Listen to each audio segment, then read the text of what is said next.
नमस्कार दोस्तों, आपके अपने चैनल हिंदी ज्ञान माला में आपका बहुत बहुत स्वागत है। आज के इस वीडियो में हम छायावादी कवि जयशंकर प्रसाद की बहुत ही प्रसिद्ध कहानी छोटा जादूगर पढ़ेंगे। कहानी पढ़ने से पहले कहानी के बारे में संक्षिप्त में जान लेते हैं। इस कहानी का मुख्य पात्र एक छोटा लड़का है जो अपनी असहाय अवस्था में आजीविका के लिए जादू के करतब दिखाता है तथा लेखक के सामने भी अपनी कला का प्रदर्शन करता है। अपनी दीन स्थिति में भी किसी के सामने हाथ न फैलाकर जीवन के संघर्षों का साहस के साथ मुकाबला करके स्वाभिमान पूर्वक जीवन जीने का प्रयास करता है। बाल सुलभ करुणा के साथ दायित्व बोध इस बालक के माध्यम से प्रसाद ने कहानी में जीवंत किया है। छोटा जादूगर के नाम से संबोधित करने को कहना उस लड़के की अपने कर्म के प्रति दृढ़ता और निष्ठा का परिचायक है। इसी कारण मुख्य पात्र की विपन्नावस्था में भी पाठकों के मन में सहानुभूति से अधिक आदर की भावना उत्पन्न होती है। कहानी मानवीय संवेदनाओं को झंकृत करने में भाव एवं भाषा की दृष्टि से समर्थ है। कार्निवाल के मैदान में बिजली जगमगा रही थी। मैं खड़ा था फुव्वारे के पास, जहां एक लड़का चुपचाप शरबत पीने वालों को देख रहा था। उसके गले में फटे कुर्ते के ऊपर से एक मोटी सी सूत की रस्सी पड़ी थी और जेब में कुछ ताश के पत्ते थे। उसके मुंह पर गंभीर विषाद के साथ धैर्य की रेखाएं थी। विषाद का अर्थ दुख होता है। मैं उसकी ओर न जाने क्यों आकर्षित हुआ। मैंने पूछा, क्यों जी, तुमने इसमें क्या देखा? मैंने सब देखा है। यहाँ चूड़ी फेंकते हैं, खिलौनों पर निशाना लगाते हैं, तीर से नंबर छेदते हैं। मुझे तो खिलौने पर निशाना लगाना अच्छा मालूम हुआ। जादूगर तो बिल्कुल निकम्मा है। उससे अच्छा तो ताश का खेल मैं ही दिखा सकता हूँ, उसने बड़ी प्रगल्भता से कहा। प्रगल्भता का अर्थ गंभीरता होता है। मैंने पूछा, और उस पर्दे में क्या है? वहां तुम क्यों गए थे? नहीं, वहां मैं नहीं जा सकता, टिकट लगता है। मैंने कहा, तो चलो मैं वहां पर तुमको ले चलूं। उसने कहा, वहां जाकर क्या कीजिएगा? चलिए निशाना लगाया जाए। मैंने उससे सहमत होकर कहा, तो फिर चलो, पहले शरबत पी लिया जाए। हम दोनों शरबत पीकर निशाना लगाने चले। राह में ही उससे पूछा, तुम्हारे और कौन है? माँ और बाबूजी। उन्होंने तुमको यहाँ आने के लिए मना नहीं किया। बाबूजी जेल में है। क्यों? देश के लिए, वह गर्व से बोला। और तुम्हारी माँ? वह बीमार है और तुम तमाशा देख रहे हो। उसके मुंह पर तिरस्कार की हंसी फूट पड़ी। यहाँ तिरस्कार का अर्थ अपमान होता है। उसने कहा, तमाशा देखने नहीं, दिखाने आया हूँ।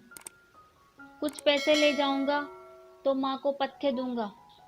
पथ्य का अर्थ होता है रोगी का उपचार। मुझे शरबत न पिलाकर आपने मेरा खेल देखकर मुझे कुछ दे दिया होता तो मुझे अधिक प्रसन्नता होती। मैं आश्चर्य से उस 13-14 वर्ष के बालक को देखने लगा। हाँ, मैं सच कहता हूँ बाबूजी, माँ बीमार है इसलिए मैं नहीं गया। कहाँ है? जेल में। जब कुछ लोग खेल तमाशा देखते ही हैं तो मैं क्यों न दिखाकर माँ की दवा करूं और अपना पेट भरूं। मैंने उससे कहा, अच्छा चलो निशाना लगाया जाए। हम दोनों उस जगह पर पहुंचे जहाँ खिलौने को गेंद से गिराया जाता था।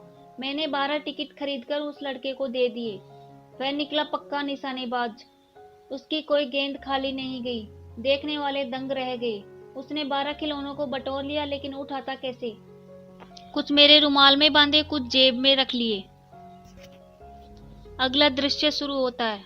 कलकत्ता के सुरम्य बोटेनिकल उद्यान में लाल कमलिनी से भरी हुई एक छोटी झील के किनारे घने वृक्षों की छाया में अपनी मंडली के साथ बैठा हुआ मैं जलपान कर रहा था। इतने में वह छोटा जादूगर दिखाई पड़ा। मस्तानी चाल से झूमता हुआ आकर कहने लगा, बाबूजी नमस्ते। आज कहिए तो खेल दिखाऊं? नहीं जी, अभी हम लोग जलपान कर रहे हैं। फिर इसके बाद क्या गाना बजाना होगा बाबूजी? नहीं जी, तुमको। मैं क्रोध में कुछ और कहने जा रहा था। श्रीमती ने कहा, दिखलाओ जी, तुम तो अच्छे आए, भला कुछ मन तो बहले। मैं चुप हो गया, क्योंकि श्रीमती की वाणी में माँ की सी वह मिठास थी जिसके सामने किसी भी लड़के को रोका नहीं जा सकता। उसने खेल आरंभ किया। उस दिन कार्निवाल के सब खिलौने उसके खेल में अपना अभिनय करने लगे। बिल्ली रूठने लगी, भालू मनाने लगा, बंदर गुड़कने लगा। गुड़िया का ब्याह हुआ, गुड्डा वर का ना निकला। लड़के की वाचालता से ही अभिनय हो रहा था। सब हंसते हंसते लोटपोट हो गए। ताश के पत्ते लाल हो गए, फिर अब काले हो गए। गले की सूत की डोरी टुकड़े टुकड़े होकर जुड़ गई। लट्टू अपने आप नाच रहे थे। मैंने कहा, अब हो चुका, अपना खेल बटोर लो, हम लोग भी अब जाएंगे।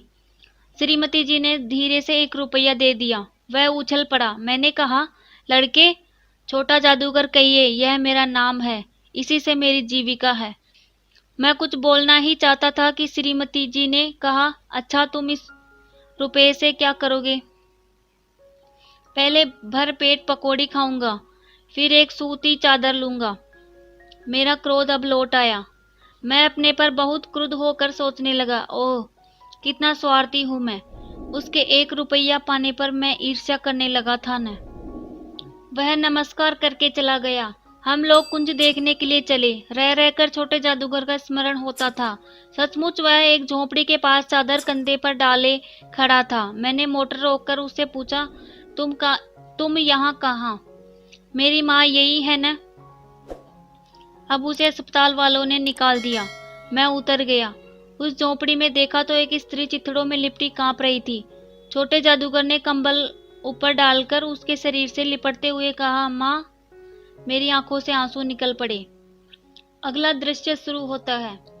एक दिन कलकत्ते के उस उद्यान को फिर देखने की इच्छा से मैं अकेले ही चल पड़ा। 10 बज चुके थे। मैंने देखा कि उस निर्मल धूप में सड़क के किनारे एक कपड़े पर छोटे जादूगर का रंगमंच सजा था। मोटर रोककर उतर पड़ा।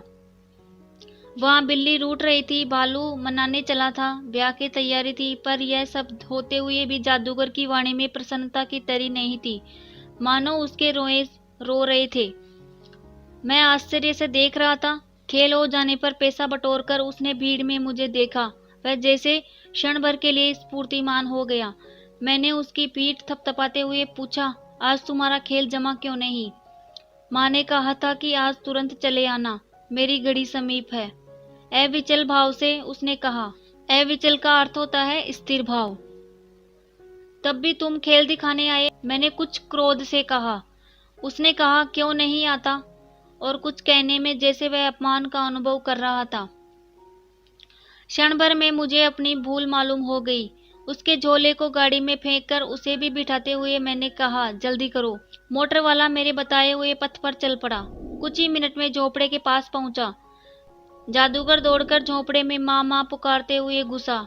मैं भी पीछे था, किंतु स्त्री के मुंह से बे निकल कर रह गया। उसके दुर्बल हाथ उठकर रह गए। जादूगर उससे लिपटकर रो रहा था। मैं स्तब्ध था। उस उज्जवल धूप में समग्र संसार जैसे जादू सा मेरे चारों ओर नृत्य करने लगा। धन्यवाद दोस्तों। वीडियो अगर पसंद आया हो तो वीडियो को लाइक करें, चैनल को सब्सक्राइब करें और बेल आइकन को दबाकर नोटिफिकेशन ऑन कर लें। धन्यवाद। जय हिंद, जय भारत।